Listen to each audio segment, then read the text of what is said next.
Salut, c'est Gunther et bienvenue pour une petite vidéo où je vais parler de chars, bien sûr, pas de War Thunder, mais du successeur du char Leclerc et du Léopard 2. Parce qu'effectivement, le Leclerc et le Léopard 2 auront un successeur qui sera commun. Puisque les Français avec Nexter et les Allemands avec Cross-Méfie se sont associés pour créer ce successeur, avec la survenue d'un troisième larron, allemand aussi.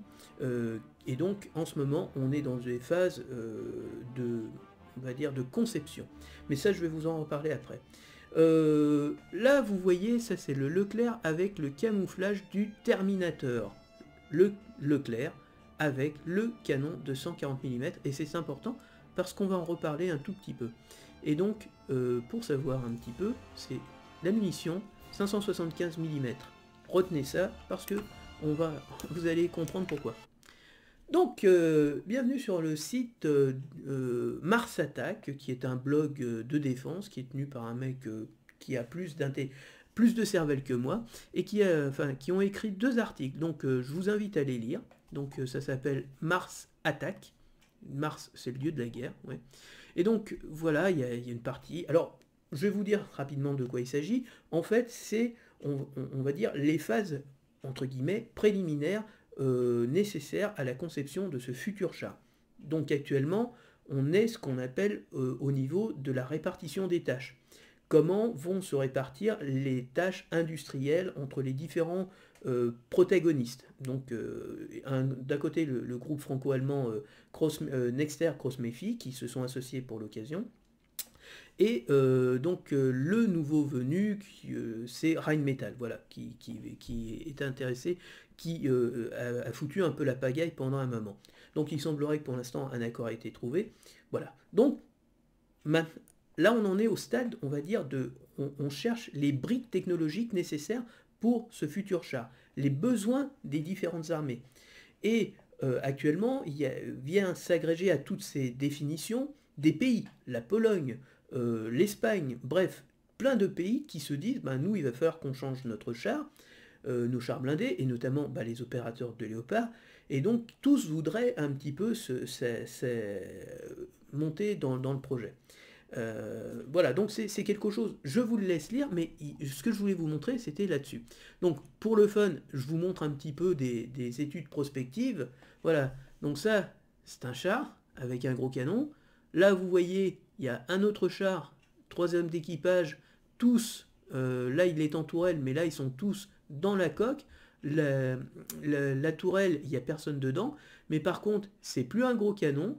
Hein, vous voyez, c'est plus un gros canon, c'est peut-être encore un gros canon, mais je pense que c'est plutôt un petit canon, parce que là, vous voyez, vous avez un troisième élément, voilà, qui est avec des missiles, sûrement peut-être anti-aériens ou anti-chars, on ne sait pas, et le tout, vous voyez, c'est relié par un satellite. Donc, le futur système, en gros, c'est un système, alors on parle de chars mers, entre guillemets, qui piloterait des engins autonomes, intelligents ou pas, qui auraient des tâches, par exemple, on va dire, de brouillage, des tâches d'attaquer par d'autres biais, par exemple des missiles comme le missile Polyphème, c'est-à-dire c'était un missile qui était tiré, et puis qui est tiré, mais en dehors de toute détection. C'est lui-même qui détecte, on sait qu'il y a des cibles là-bas, et ensuite avec sa caméra, il va détruire tout seul comme un grand. Enfin bref, tout ça pour vous dire qu'il y a quelque chose qui se met en place, et je vous conseille de le lire. Mais ce que je voulais vous montrer, c'est surtout ceci. Et là, c'est la part intéressante, c'est ça, intégrer EMBT et Terminator dans la généalogie allant jusqu'au MGCS. MGCS, c'est le Main Ground Combat System, donc le système de combat principal terrestre.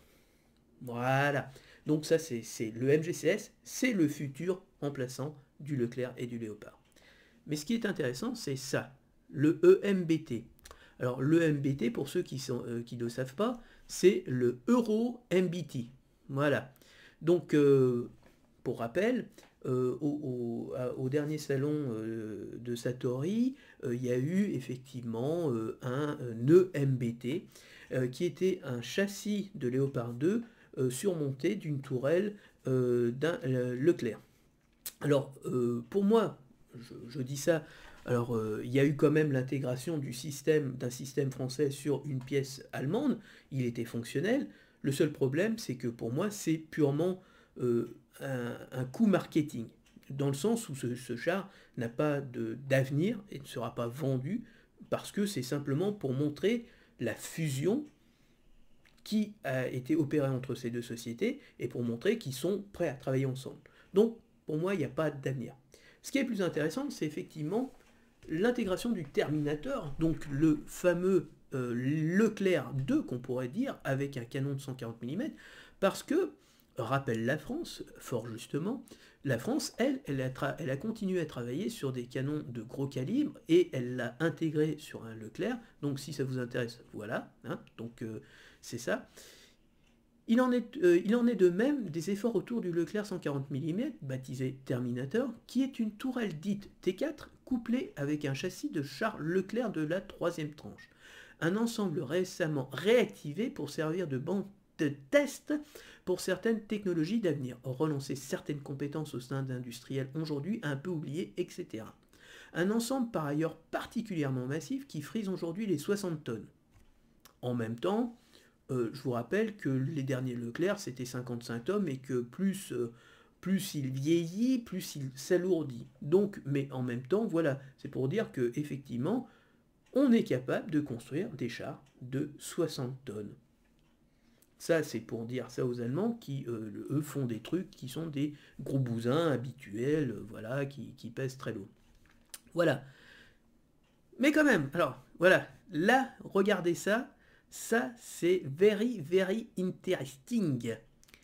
Le canon de 140 mm a un pouvoir de pénétration de plus de 70% par rapport aux 120 mm. Ça vous dit quelque chose? Quand vous percez 500 mm et que vous êtes à 70% de plus, là, je vais vous dire, ça commence à dépoter. Donc, moi, je pense que dans Gaijin, la Gaijin, quand il va faire son futur char Terminator, je ne sais pas s'il va faire un canon qui pénètre, quoi, 800 mm de blindage, voire 1000 mm. Ça risque de... Ça va encore chouiner dans les chaumières, hein, moi je vous le dis. Hein. Et ça avec une vitesse de 80 km/h. Vous voyez le bousin, hein? Un char qui va à 80 km/h alors que les autres se traînent un petit peu sur la piste, et avec un pouvoir de pénétration de 800 à 1000 mm. Voilà. Donc c'est vraiment intéressant. Donc je vous invite, tiens, ça c'est le fameux char européen, hein, donc là, voilà, mais c'est moche, hein. Il vaut mieux avoir le vrai char Leclerc, c'est beaucoup mieux.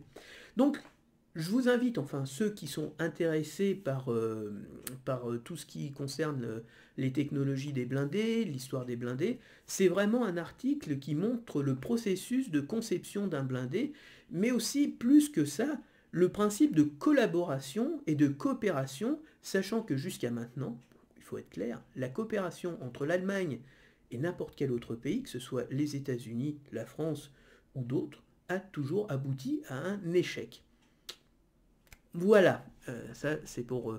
Mais bon, là il semblerait que de toute façon les marchés soient pas quand même...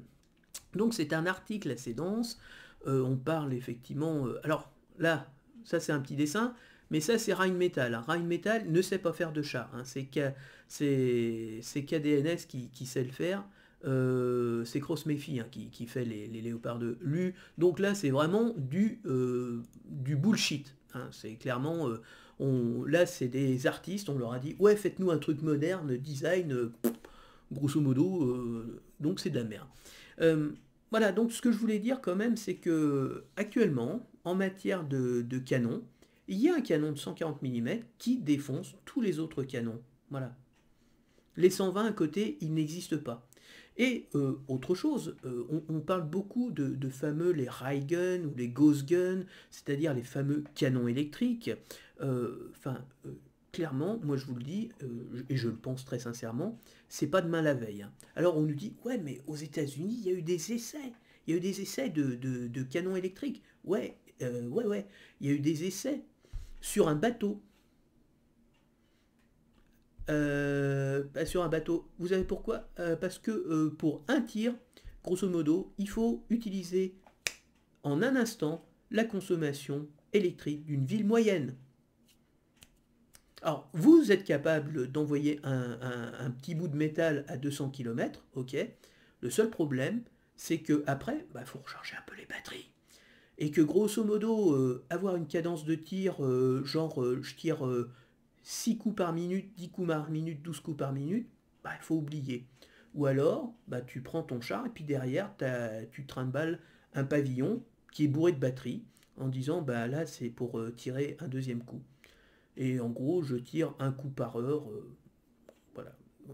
Donc, ouais, moi j'aime bien la science-fiction, je suis un grand fan de science-fiction, mais à l'heure actuelle, sauf si c'est pour envoyer des billes de plomb ou des billes d'acier, voilà, avec une petite impulsion, c'est faisable, ça ils savent faire, mais des charges importantes, non, pas encore, pas encore.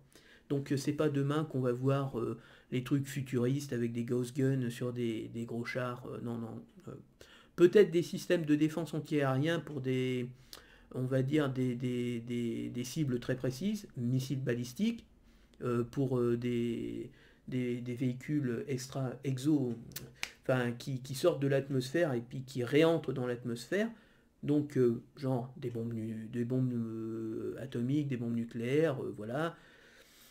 Ça pourrait être envisageable, parce qu'il faut un tir très précis, très puissant, qui soit capable de neutraliser le truc d'un seul coup. Donc un truc qui est envoyé à 7 ou 8 000 mètres par seconde, oui, ça peut le faire.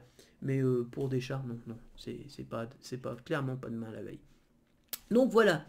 Donc pour tous ceux qui disent ouais la France pas terrible, bah, en tout cas actuellement le seul canon qui est capable de défoncer n'importe quel char, bah, il est français. Voilà. Donc je ne sais pas s'il va y avoir le char Terminator, mais en tout cas pour moi les performances de la munition sera telle que je pense pas qu'ils mettront les bonnes munitions, parce que clairement ouais, ça va couiner sec dans les chaumières, les mecs vont dire ouais, mon M1-2, il tient pas le choc, il s'est fait défoncer à 2000 mètres, bah oui, bah désolé, hein, c'est comme ça. Sachant que les équivalents blindage c'est du 600 mm, là ça va être du 700, 800, 900. En gros, il n'y a actuellement aucun char moderne qui est en capacité de résister à un canon de 140 mm. Bon, le coup, c'est que c'est vraiment des suppositoires qui sont gigantesques. Pour le coup, de charge, hein, obligatoire. Et puis des trucs, je pense que ça doit faire plus d'1,50 m, 60. Enfin, il paraît que c'est assez délirant. Donc la cadence de tir devrait s'en ressentir, à mon avis. Mais bon, la distance à laquelle tu dois pouvoir défoncer le char, ça doit être 4 ou 5 km. Donc le mec, bah, il aura même pas à se casser le trognon, il reste là et puis voilà. En fait, la France réinvente la doctrine allemande de la Deuxième Guerre mondiale, détruire les cibles à très longue portée. Bah, c'est pas mal, moi je trouve. Voilà, donc je vous invite à lire les 2 articles de Mars Attack concernant bah, le futur Kizako.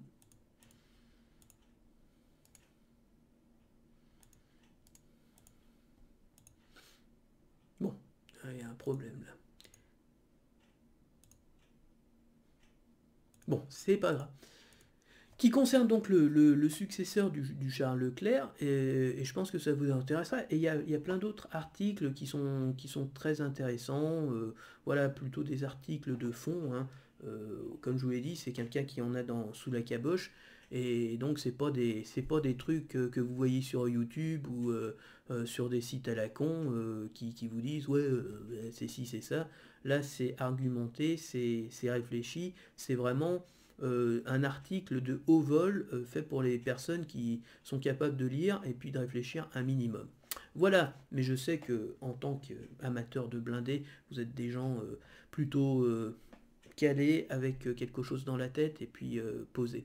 Voilà, donc très bonne lecture, je vous souhaite une bonne fin de journée et sûrement à la prochaine. Ciao ciao.